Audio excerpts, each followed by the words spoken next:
ultimate victim being ourselves. In the last few years, we've seen widespread organizing of garlic mustard polls.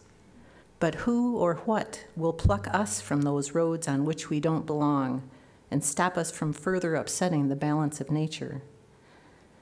The thing about invasive species that we tend to forget is that they do belong somewhere. They have their niche in the natural order where they contribute to the balance of nature, and they thrive.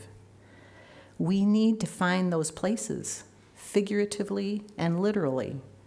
We need to understand our boundaries, and we need to do it quickly, individually and collectively. In the past 500 years, we've seen a scientific revolution, an industrial revolution, a green revolution of sorts, a digital revolution, and an information revolution, each having its own profound impact, for good and or ill.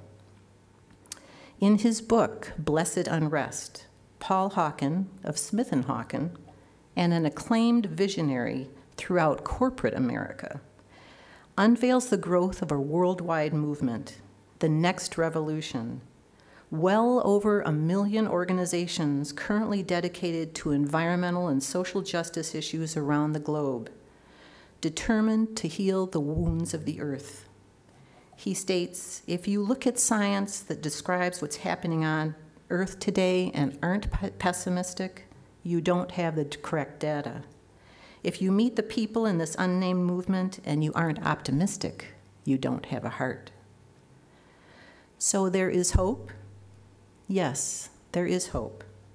But that hope depends on each and every one of us and all the passion and action and protest we can muster.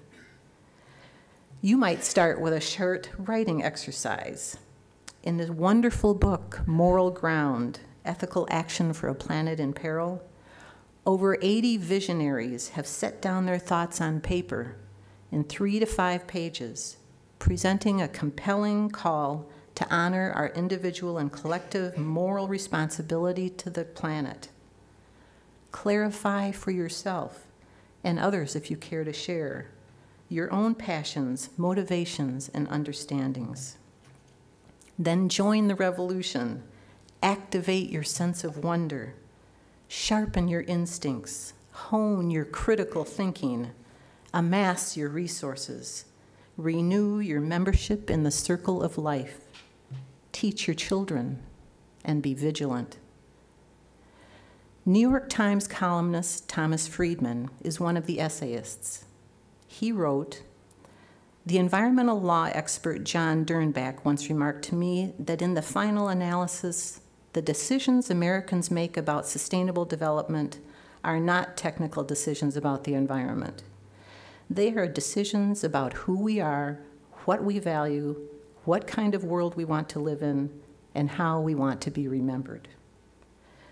We are the first generation of Americans in the energy climate era. This is not about whales anymore. It's about us.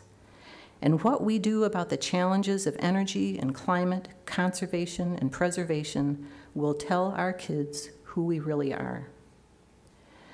There is so much more we can do, you and I, through our choices about the food we eat, the purchases we make, the energy we use, the water we waste, learning from our creature friends who survive on renewable resources and produce no damaging wastes. We underestimate their remarkable ingenuity and our own. And when despair for the world grows in you, come into the peace of wild things. Lie down where the wood drake rests in his beauty. Watch the black ants bore deep in mysterious holes in the peonies. Marvel at the grasshopper with her enormous and complicated eyes. Patiently observe the making of earth. Look deep into the eyes of a child, of a whale, of a bison. Let them know who you really are. They are counting on us. Amen.